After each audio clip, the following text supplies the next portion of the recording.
आपने problem of evil के ताल्लुक से सवाल किया और बार बार आप एक लफ्ज रिपीट कर रहे हैं कि ओमनीपोटेंट गॉड है, ऑल पावरफुल गॉड है। यही तो दरअसल समझना है कि गॉड का कॉन्सेप्ट क्या है।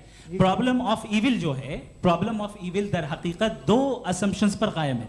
अगर आप इन दो असम्पशंस को समझ जाएं तो ये प्रॉब्लम नहीं रहेगी, आर्ग्यूमेंट आपको समझ में आ जाएगी कि ये कोलैप्स कर जाता है। पॉइंट नंबर 1, यानी जो आपका सबसे पहला फॉल्स असम्पशन है कि गॉड मर्सीफुल है, ओमनीपोटेंट है, दुनिया में जुल्म हो रहा है। लेकिन आपको ये समझना चाहिए कि हमारे वर्ल्ड व्यू के मुताबिक गॉड सिर्फ ओमनीपोटेंट और सिर्फ मर्सीफुल नहीं है, बल्कि वो ऑल वाइज भी है और वो ऑल नोइंग भी है। उसके हर काम के पीछे हिकमत और विजडम है। ये कोई जरूरी नहीं है कि वो हिकमत और विजडम आपको समझ में आए या मुझे समझ में आए। अगर आप जो समझ रहे हैं उसके मुताबिक आप फैसला कर रहे हैं, ये लिमिटेड पर्सपेक्टिव से आर्गुमेंट है। और इस चीज को हम अपनी दुनिया में, अपने लाइफ में, डेली लाइफ में इस प्रिंसिपल को एक्सेप्ट करते हैं। हम जब किसी डॉक्टर के पास जाते हैं, डॉक्टर के पास जाकर वो अगर उसने हमें कोई दवाई दी है तो हम ये तो नहीं कहते कि जब तक आपके पास जितना नॉलेज और जितना विजडम नहीं है, आपने क्यों ये दवाई दी है, तब तक हम इस चीज को एक्सेप्ट नहीं करेंगे। नहीं कहते, हम उसकी अथॉरिटी को तस्लीम करते हैं। क्यों? क्योंकि उसकी हम जानते हैं कि वो नॉलेजेबल है, वो विजडम वाला है, हमसे ज्यादा नॉलेज और हमसे ज्यादा विजडम है। बताएं सर। नहीं, डॉक्टर में और खुदा में बड़ा डिफरेंस है। डॉक्टर पढ़ा लिखा होता है, एक तो मैं उसकी बात सुनूंगा। दोयम ये नहीं, कुछ जवाब तो ये भी नहीं है। सर प्लीज, आप अगर सब ऑडियंस से बोलने लगेंगे तो फिर मतलब नहीं सिविलाइज्ड बहस का। मतलब आप ये कहें कि चूंकि आप डॉक्टर पे बिलीव करते हैं इसलिए खुदा पे बिलीव किए, क्या ये मिसाल आपको समझाने के लिए आर्गुमेंट है, इस पे आपको एतराज नहीं है। तो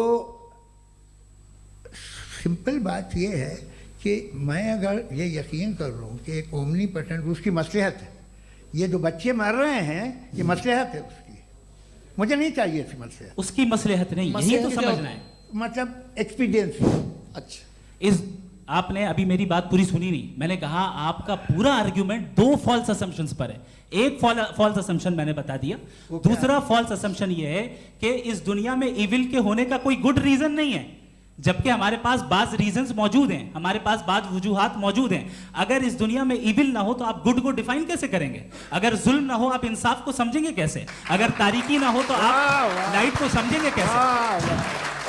बहुत अच्छे। अभी और सुन लें, अभी और बाकी है। ये तो बात बहुत पसंद आई साहब मुझे कि जब तक रेप ना हो तब तक औरतों की इज्जत का ख्याल आपने मेरा जवाब पूरा सुना ही नहीं। जब तक के बच्चों का कत्ल ना किया जाए तब तक आपको बच्चों की मासूमियत की इज्जत। आपने पूरा जवाब सुना ही नहीं। क्या बात है, क्या आपने नुक्ता निकाला? आपने पूरा जवाब सुना ही नहीं। आप सुन लें, मेरी बात सुन लें।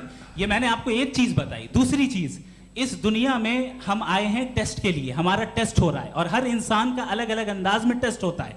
और इस दुनिया में अगर इविल मौजूद है तो वो इविल जरिया है हमारे अंदर ह्यूमन नोबल क्वालिटीज को डेवलप करने का और अलग अलग फील्ड में प्रोग्रेस करने का। और अगर हमारे अंदर और इस दुनिया में इविल नहीं होता तो बताइए टेस्ट का मतलब क्या होता? अगर मैं अपने स्टूडेंट को एमसीक्यूज दूं और उसमें सिर्फ राइट आंसर लिख कर दे दूं और कहूं तुम्हारा टेस्ट हो गया, ये मीनिंगलेस है। इस दुनिया में अगर हम टेस्ट के लिए आए हैं तो जाहिर है गुड एंड इविल दोनों मौजूद है।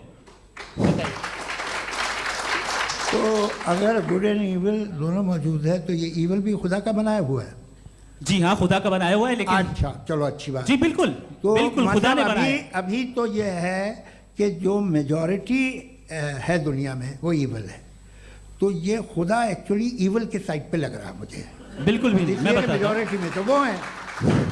क्या बात कर रहे हैं भाई आप? कोई भी जो मुंसिफ होगा, चाहे आपका अपना घर हो जिसके आप सबसे बड़े हैं, चाहे आपकी ऑर्गेनाइजेशन हो जो आप चलाते हैं, वहां पर आप इविल रखेंगे साबित करने को कि बाकी लोग शरीफ हैं? मेरी बात सुनिए। क्या ये आर्ग्यूमेंट ही गलत है? अगर कि जब तक के कोई इविल नहीं होगा तब तक के शरीफ आदमी शरीफ नहीं लगेगा। अगर एग्जामिनर गलत ऑप्शन दे रहा है तो एग्जामिनर इविल नहीं हो गया, जो गलत ऑप्शन को सेलेक्ट कर रहा है वो फेल होगा। क्रिएटर ने इविल को बनाया है लेकिन वो इविल नहीं है। अच्छा सुनिए मेरी बात, let me complete sir. Creator ने इविल को बनाया है टेस्ट के लिए, वो इविल नहीं है। इविल वो होगा जो उसे इख्तियार करेगा। छुरी को बनाने वाला गलत नहीं होता है, छुरी का गलत इस्तेमाल करने वाला गलत होता है।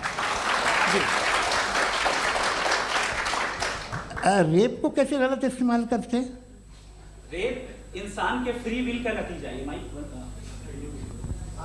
ये रेप कैसे गलत इस्तेमाल होता है, ये मुझे अब सुन ले, अब सुन ले। गलत इस्तेमाल होता है। हाँ मैं बता रहा हूँ ना, कैसे गलत मैं बता रहा हूँ कि जो इविल इस दुनिया में मौजूद है उसके कई सारे तरीके हैं। एक तरीका इंसान का अपना फ्री विल है। अब अगर कोई रेपिस्ट रेप कर रहा है तो इसका गॉड का कसूर नहीं है, वो अपने फ्री विल का गलत इस्तेमाल कर रहा है, उसको सजा मिलनी चाहिए। और उसी के लिए जहन्नम बनाई गई है।